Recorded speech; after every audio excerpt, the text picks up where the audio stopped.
Hey there, my name is Aidan Pelly. This is going to be my second blog post for the Emerging Trends course.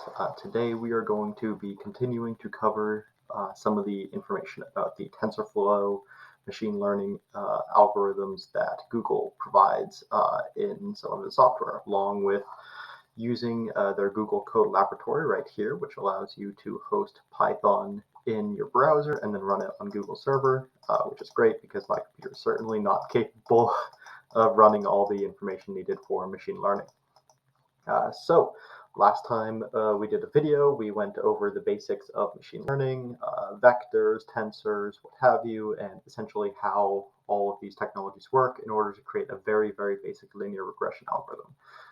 We use an example of data from the Titanic, essentially based on the 6 columns like age, gender, wealth level, and where they were when it fell, along with a couple others. How likely was it that they did or did not survive the Titanic?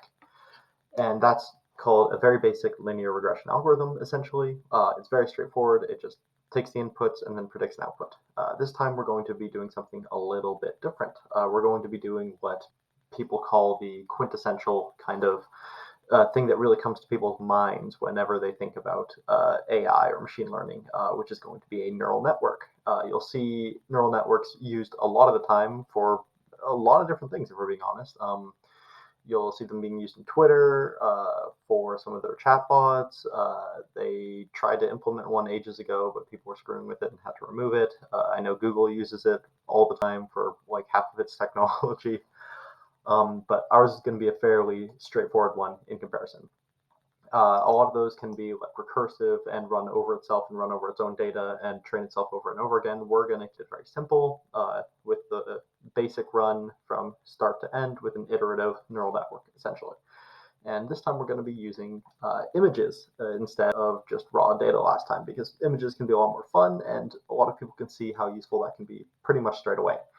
So as far as the images, we're going to be classifying some kind of clothing, say shoes, pants, shirt, what have you, and then the AI or the neural network is going to be given some base set of data. We're going to train it, and then we're going to test it against that afterwards and see how accurate it was overall. Right here is all the code necessary for that. But before that, I should probably go into explaining a little bit about the neural network, how it works, and what it does. Just to clarify, this video for this second blog post is going to be a two-parter. The first one will be discussing the theory behind how neural networks work and essentially the general idea. And then the second video will be running this code and essentially testing how it actually works and letting you see the actual output and a demonstration of the product, if we're being honest. So we're going to go over to our favorite friend, MS Paint, for a lot of our technology displays today. So we're going to start by talking about what a neural network is. A lot of you, since we're in software development, have probably heard about these kinds of things before, but essentially you have some kind of output, let's call it in these random nodes. Please excuse my circles, I am incapable of drawing. And these are your input, right? And then we're going to have your output over here. Some random thing is going to be your output. And then somewhere in the middle is where we get all these other different things that we don't really know about. Actually, let me rearrange these, put them right here, yeah. So this is going to be your hidden layer right here. This essentially is where the quote-unquote magic happens. And on the other hand, this is going to be your output for O right here, and your input I right here. And what's going to happen is you give all your inputs. In our case, since they're images, it's going to be a 2D array of pixels, which forms a picture as your inputs, and then some math happens on them, and then an output where it predicts what kind of thing it's going to be. Now, neural networks can be a little complicated for sure, and essentially the idea is that all of these nodes, and in ours it's going to be deeply connected, which means each of the input nodes is going to connect to each of the hidden layers like this. And essentially there's going to be a weight attached to each one, which will become pretty important later. Essentially, the idea is that you take these input, let's say this pixel, Actually, I should back up a step, sorry. We're going to be using grayscale for these images, which means that it's going to be essentially a light value between 0 and 255. If we want to do RGB, we could do 0 through 255 3 times for red, green, and blue, but that's a little bit farther than what I want to go into today. So essentially, each of these nodes, as far as input, is going to be a value between 0 and 255, where it's going to do some math on it and then decide the value for these nodes right here, again between 0 to 55, and then move it on to here, and so on and so on and so on. The thing is that I should also mention is that neural networks tend to work between 0 and 1 to keep it simple for themselves and to essentially normalize all the data. We talked about normalization last time, but I figured I should mention it as well. So we're going to be taking all these values and dividing them by 255. So we'll probably end up with like 0.001 or 0.0016 here, for example. And then in total, they should add up to somewhere between 0 and 1 for these nodes right here, and then eventually a result of 0 or 1 right here.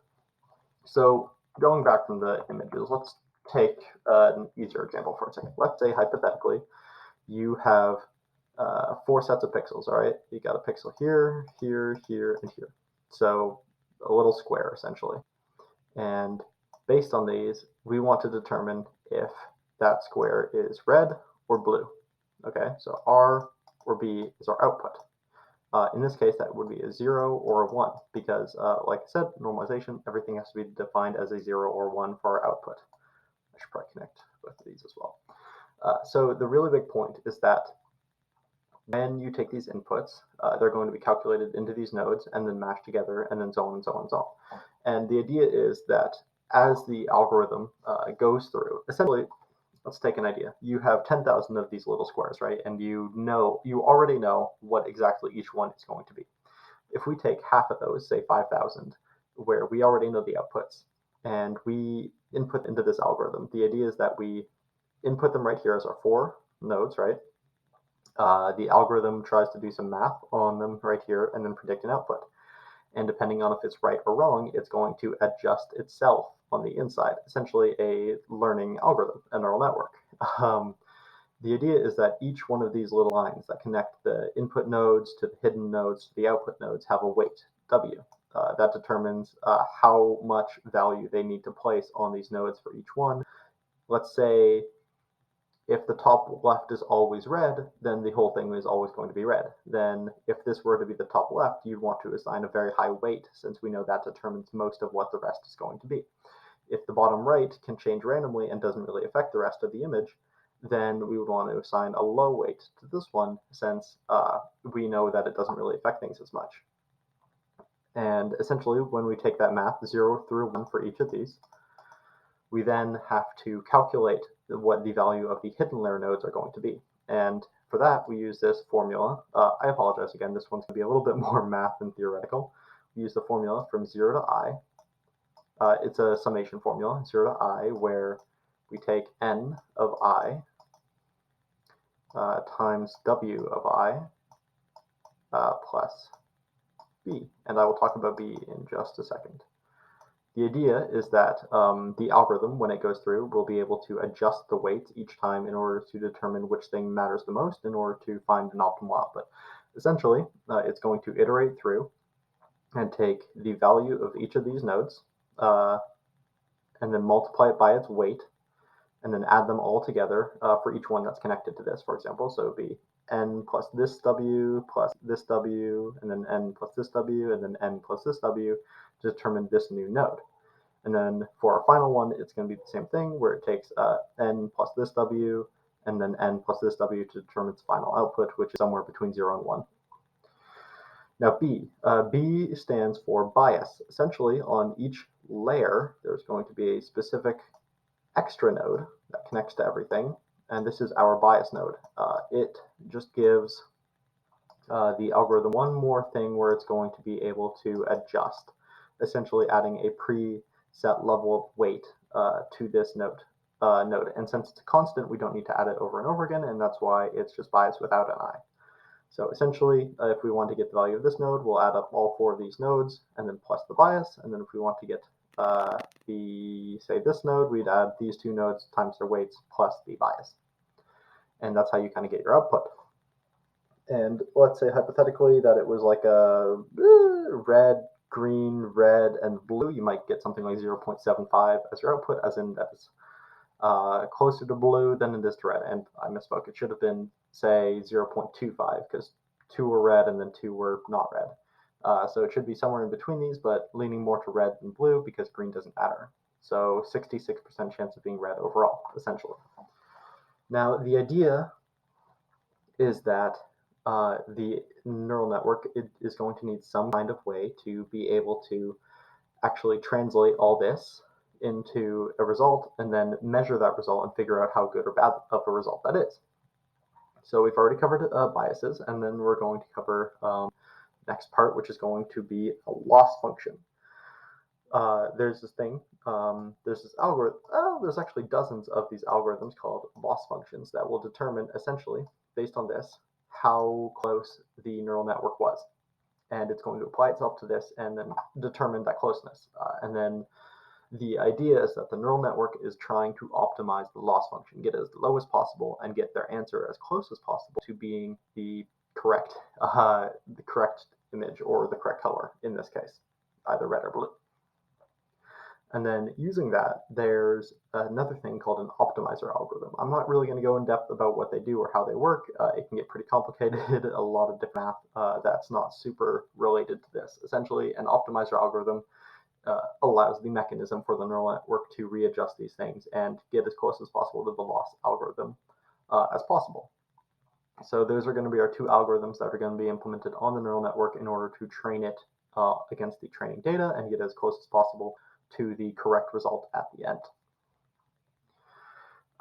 We can also go a little bit into graph theory for that, but I'm not really going to. On that note, we should probably pivot back to the 0 to 255. There's something else I should mention, which is essentially a squishing algorithm. This is what takes the inputs, whatever it is, right, and squishes it down to be between 0 and 1. And there are a few different ways you can do that. There's one, which is very basic.